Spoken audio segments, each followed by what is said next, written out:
सामयिक चर्चा के अंतर्गत प्रस्तुत है भारत सरकार के सांख्यिकी और कार्यक्रम कार्यान्वयन मंत्रालय के राष्ट्रीय प्रतिदर्श सर्वेक्षण की 75वीं वर्षगांठ के अवसर पर राष्ट्रीय सांख्यिकी कार्यालय लखनऊ की उप महानिदेशक डॉक्टर सुचिता गुप्ता से विशेष परिचर्चा का संचालन कर रहे हैं आकाशवाणी संवाददाता ओम अवस्थी। भारत सरकार के सांख्यिकी एवं कार्यक्रम और कार्यान्वयन मंत्रालय का राष्ट्रीय सांख्यिकी कार्यालय इस वर्ष अपनी 75वीं वर्षगांठ मना रहा है। बीते 75 वर्षों में राष्ट्रीय सांख्यिकी कार्यालय ने विभिन्न सर्वेक्षणों के जरिए एक मजबूत डेटाबेस तैयार किया है। सरकार की विभिन्न योजनाओं की जमीनी हकीकत जानने से लेकर केंद्र और राज्य सरकार के लिए नई नीतियां बनाने में यह डेटा बेहद अहम रोल निभाता है। डेटा संकलन का यह काम कैसे होता है, इसका महत्व क्या है और नीति निर्माण में इसका उपयोग किस तरह किया जाता है, इस बारे में जानकारी देने के लिए आज हमारे साथ हैं राष्ट्रीय सांख्यिकी कार्यालय लखनऊ की उप महानिदेशक डॉक्टर सुचिता गुप्ता जी। आकाशवाणी समाचार में आपका स्वागत है मैम। नमस्कार। राष्ट्रीय सांख्यिकी कार्यालय अपनी 75वीं वर्षगांठ मना रहा है। विभाग की उपलब्धियों के बारे में हमें बताएं। अक्टूबर 2024 से सितंबर 2025 तक सर्वेक्षणों की 75 वर्षों की यात्रा का उत्सव ये कार्यालय मना रहा है। राष्ट्रीय सांख्यिकी कार्यालय 1950 से राष्ट्र की सेवा में तत्पर है। दीर्घकालिक योजनाओं को बनाने के लिए इस विभाग का गठन किया गया था, वो भी योजना आयोग के अंदर। फिर 15 अक्टूबर 1999 में सांख्यिकी एवं कार्यक्रम कार्यान्वयन मंत्रालय का एक स्वतंत्र मंत्रालय के रूप में जन्म हुआ और उस समय सांख्यिकी विभाग और कार्यक्रम कार्यान्वयन विभाग का एनएसएसओ के साथ विलय कर दिया गया। उसके बाद फिर वर्ष 2019 में एनएसएसओ और CSO mean central statistics office, इनका भी पुनर्गठन करते हुए नेशनल स्टैटिस्टिक्स ऑफिस का गठन किया गया। उसका मेन जो वर्क है वो देश के एक सांख्यिकी प्रणाली का डेवलपमेंट, देश के नियोजित विकास के लिए एक नोडल एजेंसी के रूप में काम करता है। उसके साथ ही NSS large scale sample survey organise करता है और इन सर्वेक्षणों के माध्यम से देश के सामाजिक, आर्थिक, औद्योगिक मानदंडों पर डेटाबेस तैयार होता है और इस सटीक डेटा से योजनाओं के निर्माण में बहुत सहायता मिलती है। जी, क्या कुछ विशेष श्रेणियों में भी डेटा कलेक्शन किया जाता है? जो महत्वपूर्ण सर्वे हैं उनको दो कैटेगरी में बांट सकते हैं। एक तो है हाउस होल्ड सर्वे, जिसमें परिवारों के ऊपर आधारित डेटा कलेक्ट किया जाता है। दूसरा है एंटरप्राइज बेस्ड सर्वे, जहाँ पे ऑर्गेनाइज सेक्टर या अनऑर्गेनाइज सेक्टर्स के एंटरप्राइजेस से डेटा कलेक्ट करते हैं। तो हाउस होल्ड सर्वे में मेन हमारा तो समाजार्थिक सर्वे है। इसमें अलग अलग राउंड में अलग अलग टॉपिक लिए जाते हैं। अभी 80th राउंड चल रहा है और इस राउंड में हमारा जो सब्जेक्ट है वो सब्जेक्ट है टेलीकॉम, हेल्थ और एजुकेशन। टेलीकॉम पे डेटा कलेक्ट हो चुका है हमारा, हेल्थ और एजुकेशन का डेटा चल रहा है कलेक्शन। उसके अलावा है घरेलू उपभोग व्यय सर्वेक्षण, जहां हाउस होल्ड का कंजम्पशन एक्सपेंडिचर मापा जाता है, अलग अलग आइटम्स पे कितना उपभोग कर रहा है हाउस होल्ड। उसके बाद हमारा PLFS यानी कि पीरियडिक लेबर फोर्स सर्वे है, जहाँ पे देश में श्रम बल, उनकी विभिन्न गतिविधियों में भागीदारी और किस तरह से रोजगार और बेरोजगारी की संरचना हमारे देश में है उसके ऊपर डेटा देता है। यहाँ पर ग्रामीण और शहरी दोनों ही क्षेत्रों के लिए सालाना एस्टिमेट और प्लस शहरी क्षेत्रों के लिए तिमाही आधार पर भी एस्टिमेट देते हैं।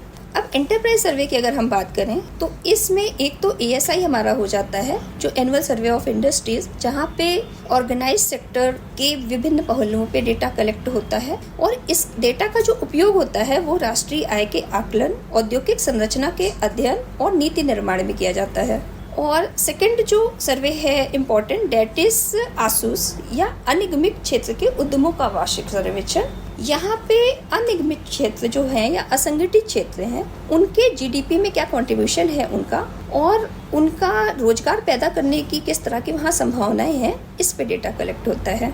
और उसके साथ ही हमारा ASSC जो कि सेवा क्षेत्र के उद्यमों का वार्षिक सर्वेक्षण है, तो इसके ऊपर डेटाबेस किस तरह से इसका इकोनॉमी में कंट्रीब्यूशन है ये देखने के लिए आपका ASSC आया।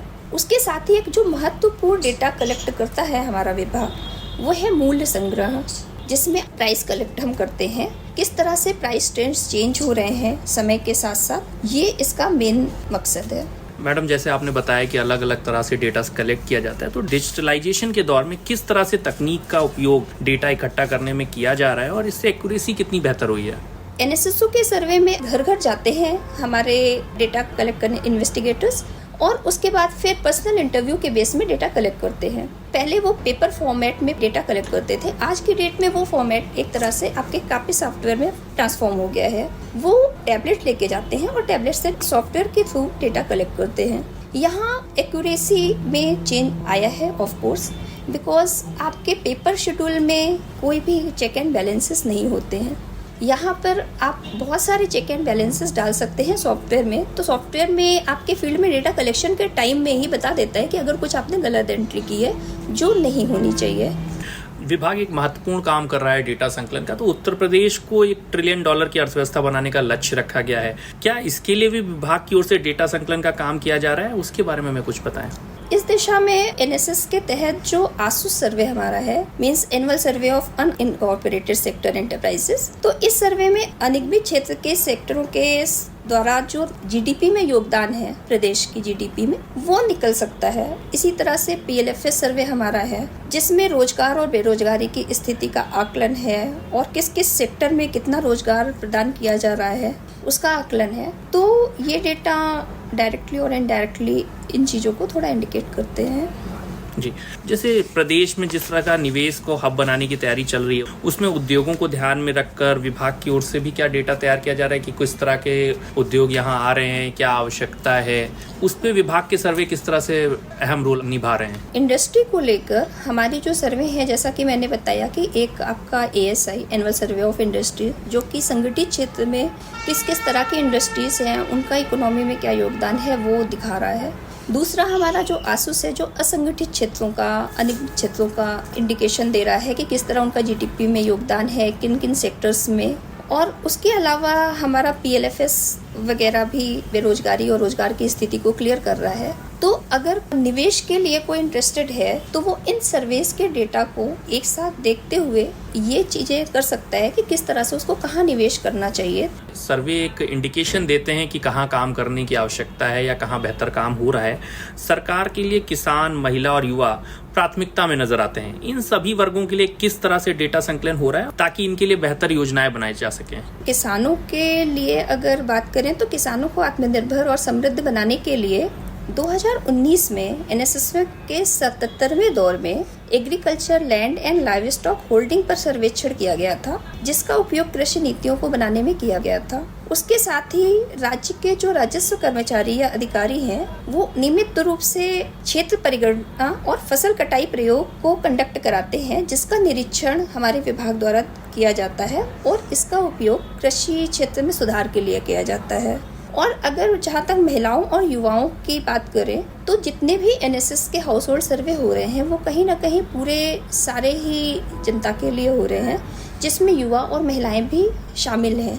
डेटा संकलन के साथ ही क्या विभाग की ओर से केंद्र या राज्य सरकार के किसी खास प्रोजेक्ट विशेष के लिए भी डेटा संकलन का काम किया जा रहा है? जितने भी डेटा विभाग की तरफ से कलेक्ट होते हैं, संबंधित मंत्रालयों से विचार विमर्श करके ही कलेक्ट होते हैं। तो उनकी अगर कोई आवश्यकता होती है किसी भी मंत्रालय की, तो वो सांख्यिकी मंत्रालय को बताते हैं और उसके हिसाब से ही सर्वे डिजाइन किए जाते हैं। जी, क्या प्रदेश सरकार की ओर से भी इस तरह के रिक्वेस्ट आपके पास आते हैं? अगर कोई भी रिक्वेस्ट होती है तो हमारे पास बेसिकली तो मंत्रालय के उससे ही आती है। बाकी प्रदेश सरकार की अगर कोई स्पेशल रिक्वेस्ट है तो वो हमारा मंत्रालय उसको इनकॉर्पोरेट कर सकता है। जी, सर्वेक्षणों से मिलने वाला डेटा का इस्तेमाल आम लोगों के लिए सरकारी नीति बनाने के लिए होता है। ऐसे में आपकी लोगों से क्या अपील है? यहाँ सर्वेक्षण की जो सफलता है वो कहीं ना कहीं लोगों या एंटरप्राइजेस से हमें जो सहयोग मिलता है उसी सहयोग पर ही आधारित होती है। जितनी अच्छी और सटीक जानकारी हमें प्रतिष्ठानों से मिलेगी, लोगों से मिलेगी, उतना ही अच्छा, उतना ही क्लियर डेटाबेस होगा। इसलिए सरकार लोगों से यही अपील करती है कि इस सर्वेक्षण के लिए आपसे संपर्क करने अगर कोई भी हमारे विभाग का इन्वेस्टिगेटर या अधिकारी आता है तो उन्हें सहयोग करें और उनको सही और सटीक जानकारी उपलब्ध कराएं, जिससे देश के विकास में आपका योगदान मिल सके। जी, हर सर्वेक्षण को गंभीरता से लेना चाहिए और सही तरीके से उसकी जानकारी उपलब्ध करानी चाहिए। राष्ट्रीय सांख्यिकी कार्यालय किस तरह से डेटा सर्वेक्षण का काम कर रहा है और यह सर्वेक्षण किस तरह से सरकार की नीतियों बनाने में अहम रोल निभा रहा है, इस बारे में हमें जानकारी देने के लिए बहुत बहुत धन्यवाद मैडम। धन्यवाद।